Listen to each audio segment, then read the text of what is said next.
News report India के दर्शकों और श्रोताओं को खुशामदीद। न्यूज़ रिपोर्ट इंडिया का प्रोग्राम खबर की खबर लेकर हाजिर हूं मैं सुखदेव सिंह। आज के इस प्रोग्राम में हम यूएस, इजराइल और ईरान की जो वॉर चल रही है उसके बारे में चर्चा करेंगे। कल ही डोनाल्ड ट्रंप ने कहा था कि ईरान के एक बहुत बड़े लीडर के साथ पीस वार्ता जो चल रही है और उसके मुताबिक 5 दिन के लिए अपना जो अटैक्स हैं ईरान के ऊपर उनको मुलतवी करते हैं।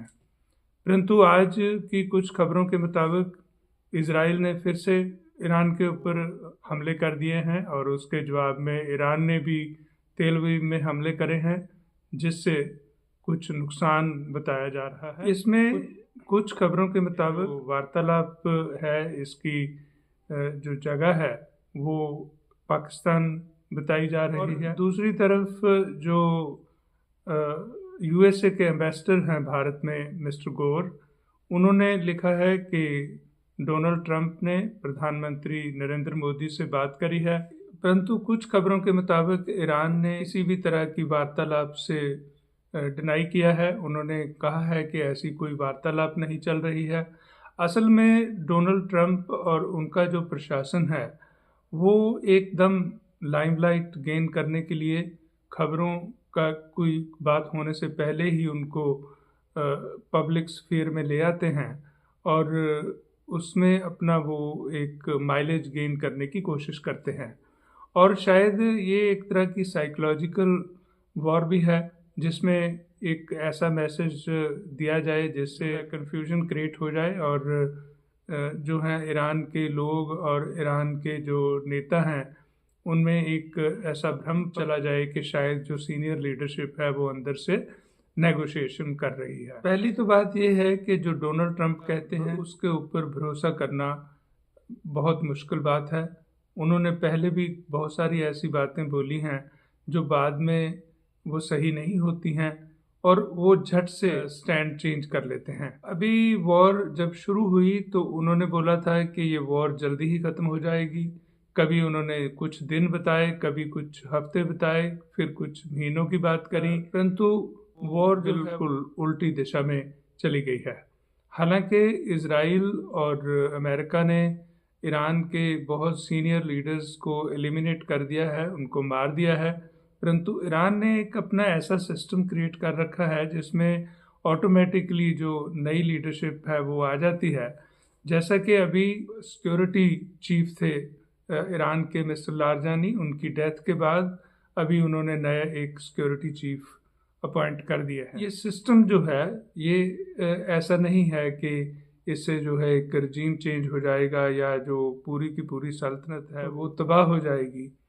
तो इससे ईरान अमेरिका के खिलाफ अपनी जंग को जारी रखने में कामयाब है और अमेरिका इस जंग में एक्सपोज हो गया है कि वो जितना ताकतवर अपने आप को बताता रहा है या जितना उसको ताकतवर पूरी दुनिया के देश समझते रहे हैं वो इतना ताकतवर नहीं है। ईरान ने बहुत मजबूती से इस जंग में इजराइल और यूएसए दोनों का सामना किया है और उन्होंने अपनी जो मिसाइल्स हैं वो जिस ढंग से गिराई हैं। जो ईरान है अब है अपने मिशन में, ईरान ने खुद ये युद्ध शुरू नहीं किया, युद्ध अमेरिका और इजराइल ने शुरू किया है। कभी वो कहते हैं कि ये न्यूक्लियर वेपन बना लेंगे, पहले उन्होंने इराक को इसी तरह से नष्ट किया और अब ईरान को करने की कोशिश में है। कभी उन्होंने वेनेजुएला के प्रेसिडेंट को किडनैप कर लिया, कभी अमेरिका ने ग्रीनलैंड पर अपना हक जमाने की कोशिश करी, कभी वो नॉर्थ कोरिया को थ्रेट करता है और कभी किसी और कंट्री को।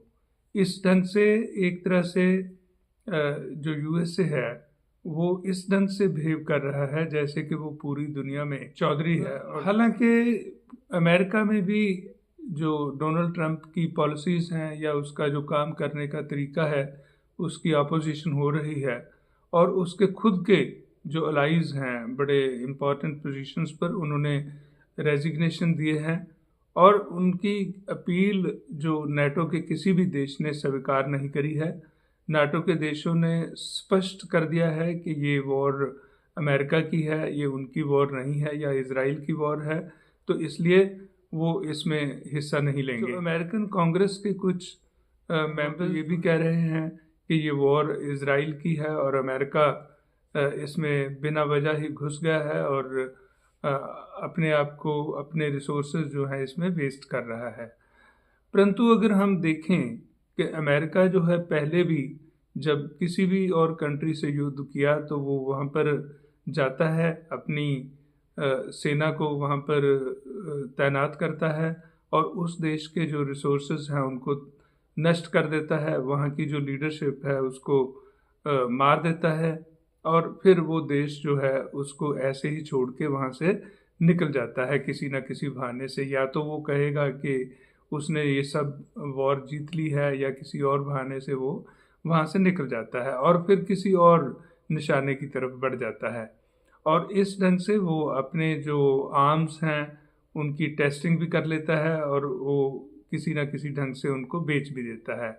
जैसे ईरान से जो उनकी वॉर थी, जिस ढंग से वो अपील कर रहे थे नेटो के दूसरे देशों को, तो उससे ये था कि वो अपने जो वेपन्स हैं उनका जो खर्चा है उनके ऊपर ट्रांसफ़र करने की उसकी जो नीति है वो उसमें तो वो कामयाब नहीं हुए हैं, परंतु उनका जो एक वॉर करने का तरीका है वो बिल्कुल यही है। तो उनको लग रहा था कि वो साइकोलॉजिकली ईरान की लीडरशिप को डरा देंगे और मिडल ईस्ट के बाकी कंट्री उनके साथ नहीं आएंगे और डोनाल्ड ट्रंप को उम्मीद थी कि बाकी जितने दूसरे कंट्रीज़ हैं जब वहाँ पर एनर्जी क्राइसिस होगा तो वो अपने आप ही डोनाल्ड ट्रंप की साइड में चले आएंगे, परंतु रिज़ल्ट उल्ट हुआ है।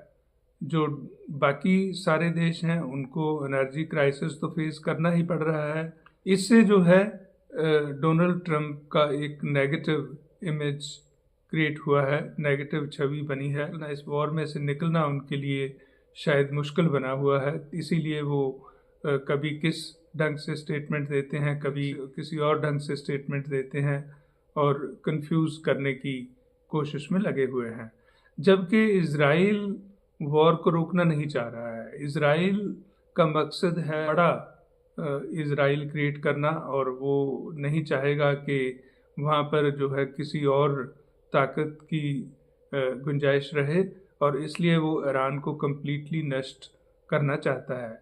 इसलिए इज़राइल को वॉर रोकना जो है उसके लिए बहुत मुश्किल है। डोनाल्ड ट्रंप ने जैसा ईरान के ऊपर चार्जेस लगाए कि वहाँ पर विमेन को राइट नहीं है, परंतु अगर हम देखें कि यूएसए में जिस ढंग से एप्स्टीन फाइल सामने आई हैं तो उस ढंग से विमेन की कितनी रिस्पेक्ट उसमें दिखाई जा रही है ये बिल्कुल स्पष्ट नज़र आ रहा है।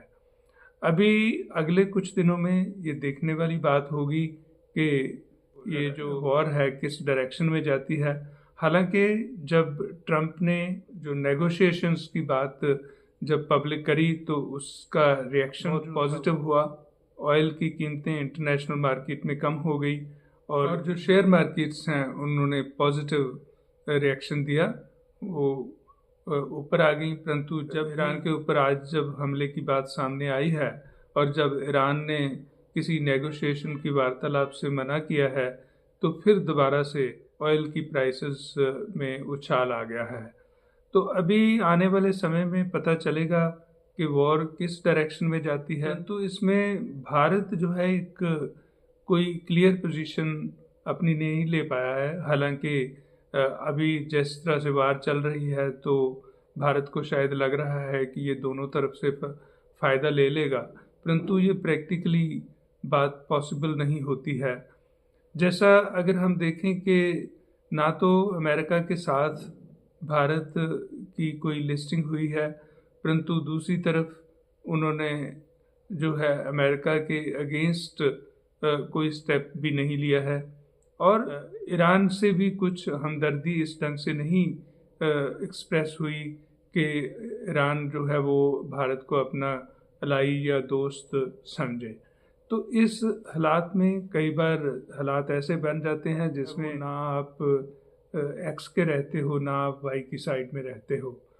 तो अभी आने वाले समय में देखेंगे कि वो ऊँट किस करवट बैठता है। इसी के साथ मुझे दीजिए इजाज़त। धन्यवाद।